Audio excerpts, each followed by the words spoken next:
Bab 46. Berusaha melindungimu. Diculik. Iya, kita diculik, jawab Arun. Kita sekarang berada di dalam mobil, entah mau dibawa kemana kita. Cira berusaha melepaskan ikatan tali di tangannya. Percuma, mereka mengikat kita sangat kuat. Iya, tangan saya sampai sakit. Sudah, jangan dipaksa, yang ada malah tanganmu terluka, sara Arun. Ia diam, tampak berpikir keras. Balikkan badanmu. Untuk apa tuan? Jangan keras, nanti mereka tahu kalau kita sudah sadar. Arun memperingatkan. Aku akan melepas ikatan tanganmu pakai gigi. Tuan yakin bisa? Sudah, turuti saja perintahku. Cira dengan gerakan perlahan membalikkan tubuhnya, ia lakukan agar tidak menimbulkan suara. Setelah posisinya sempurna dengan menggunakan gigi, Arun berusaha melepas ikatan tali. Cukup lama dan tentu saja membutuhkan kesabaran, dan akhirnya tangan Cira terbebas dari ikatan. Berhasil tuan, lepaskan dulu ikatan di kakimu. Setelah kamu benar-benar bebas baru kau lepas ikatanku. Baik tuan. Cira bergerak cepat, dan dalam sekejap ia terbebas sempurna. Ia berbalik, bubur tuan berdarah.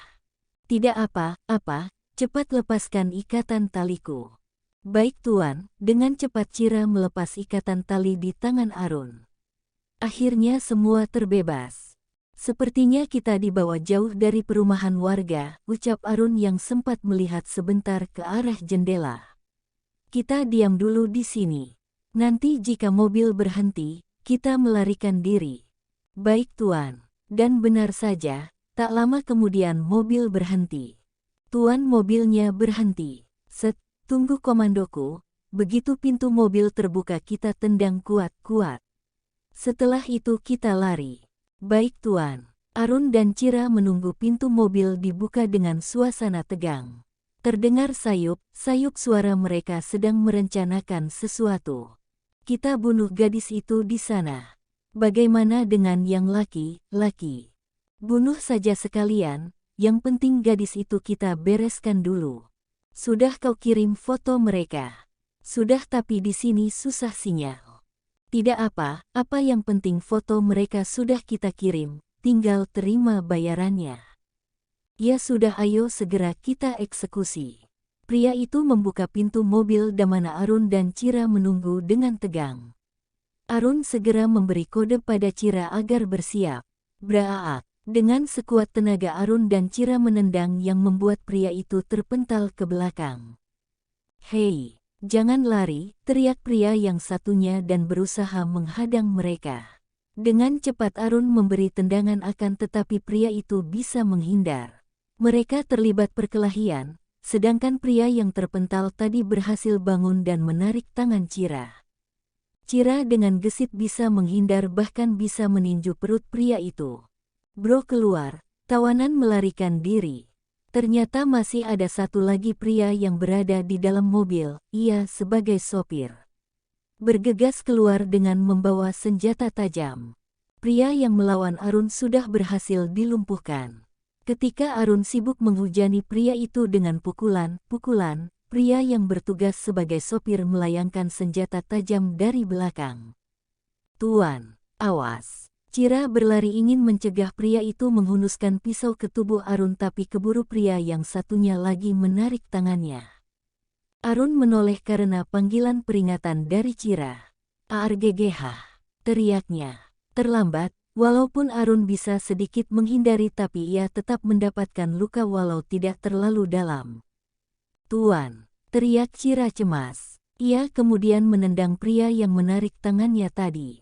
Lepaslah genggamannya. Cira melihat ada batu berukuran sekepalan tangannya. Dengan cepat ia mengambil dan menghantamkannya ke kepala pria tadi sebanyak 3 kali. Seketika pingsanlah pria tadi. Cira berlari menghampiri Arun dan membantunya mengalahkan pria yang menusuknya tadi. "Tuan, tidak apa-apa. Tidak apa-apa. Ayo kita pergi dari sini." Arun dan Cira segera berlari dan pergi dari tempat itu. Mereka berlari dan terus berlari. Akhirnya setelah menjauh dari para penculik itu, mereka menemukan sebuah gubuk tua yang sudah tidak dihuni lagi. Tuan, kita berhenti di gubuk itu dulu, ucap Cira. Kita tutupi dulu luka Tuan. Cira melihat banyak darah yang keluar dan muka Arun juga sudah pucat. Baiklah, apalagi ini sudah sore. Kita istirahat dulu. Cira memapah tubuh Arun yang terlihat lemah. Duduk sini dulu Tuan. Cira segera berkeliling gubuk itu untuk melihat kondisi. Ternyata ini semacam gubuk yang dulunya pernah ditinggali oleh seseorang, tapi sekarang ditinggalkan. Banyak sekali kayu yang sudah rapuh. Bila ada hujan badai dijamin rumah itu sudah pasti ambruk. Cira melihat ada bale tempat tidur dari kayu, beberapa perkakas dan juga pompa air yang terhubung ke sumur. Mudah-mudahan saja airnya bersih, gumamnya. Ia memompa dengan sekuat tenaga dan keluarlah air yang lumayan bening. Air itu akan ia rebus untuk membersihkan luka dan badan Arun. Setelah menyalakan tungku api, Cira kembali menghampiri Arun. Bagaimana lukanya Tuan? Tidak apa-apa, lukanya tidak terlalu dalam. Iya, tapi darah yang keluar sangat banyak. Cira dengan hati-hati melihat luka Arun. Bagaimana kalau bajunya Tuan lepas dulu? Saya akan membersihkan lukanya. Arun hanya menjawab dengan anggukan. Dengan cekatan Cira melepas baju Arun, ia kemudian mengambil air yang telah ia rebus tadi dan membersihkan luka Arun dengan hati-hati. Cira juga terpaksa merobek baju Arun untuk dipergunakan sebagai membalut luka agar darah tidak keluar. Cira, ya Tuan, terima kasih. Sudah tugas saya. Apalagi Tuan sudah banyak membantu saya, jawab Cira. Istirahatlah sebentar Tuan, saya akan membuat api biar kita tidak kedinginan. Cira meninggalkan Arun sendiri. Ia mencari kayu yang ada di dekat sebuah tungku. Beruntung ia menemukan sebuah korek api. Karena dulu ia sering membantu ibu menyalakan kompor kayu, jadi itu bukanlah hal yang sulit untuknya.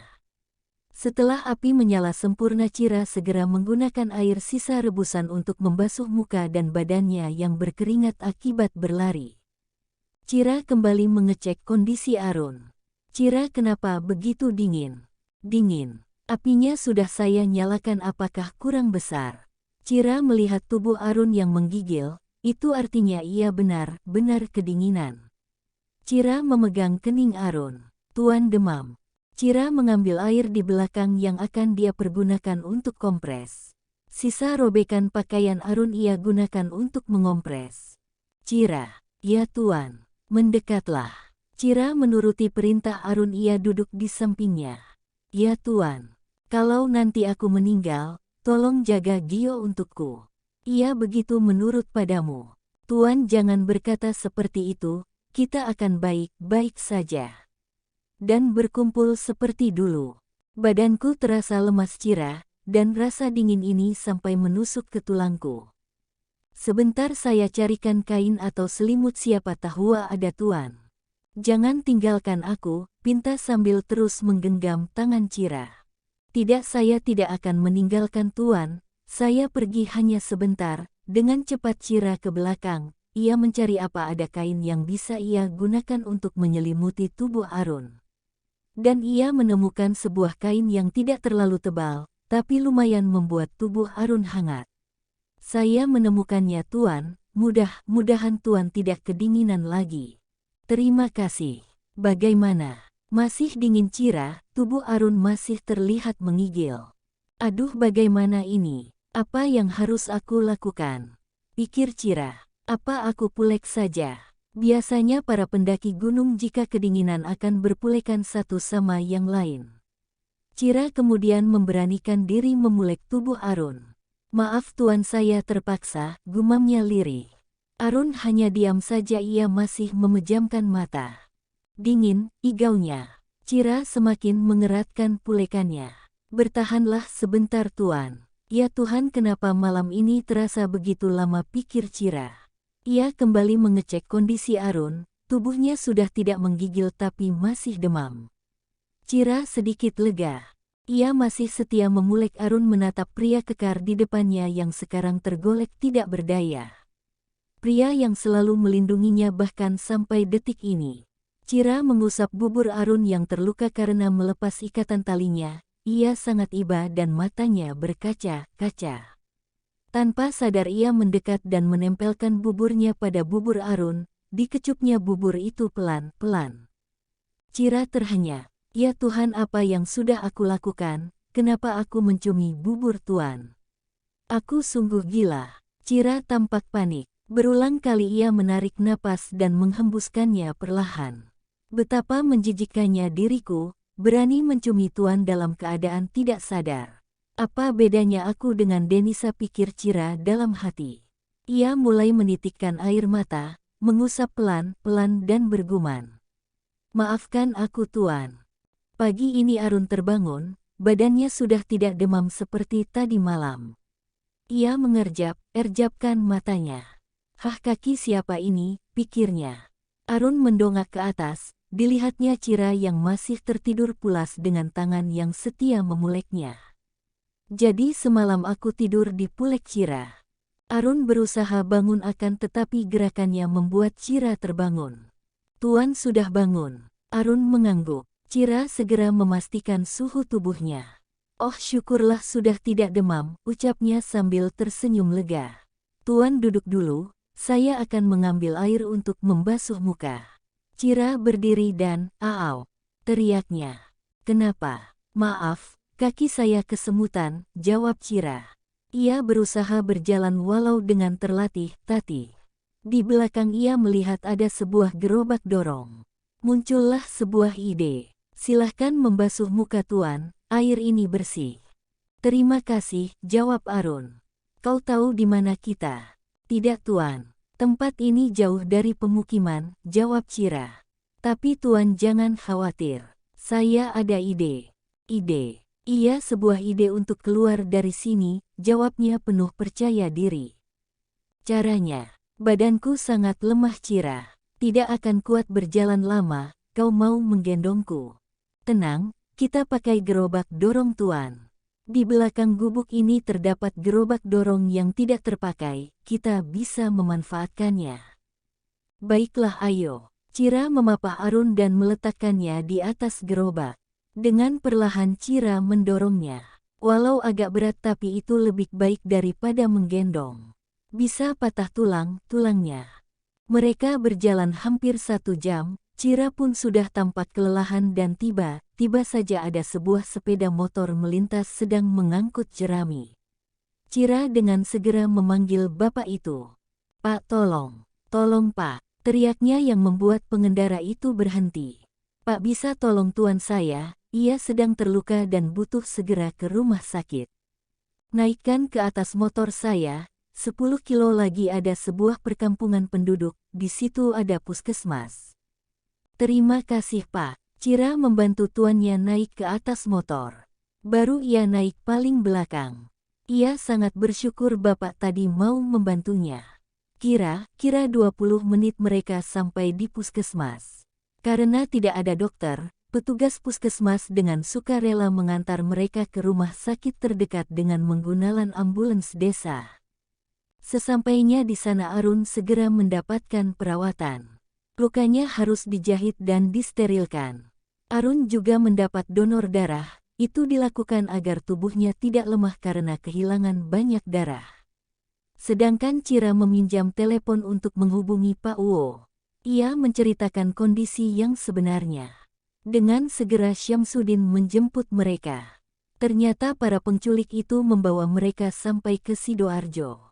Kita selamat Tuan, ucap Cira dengan tersenyum bahagia. Bersambung.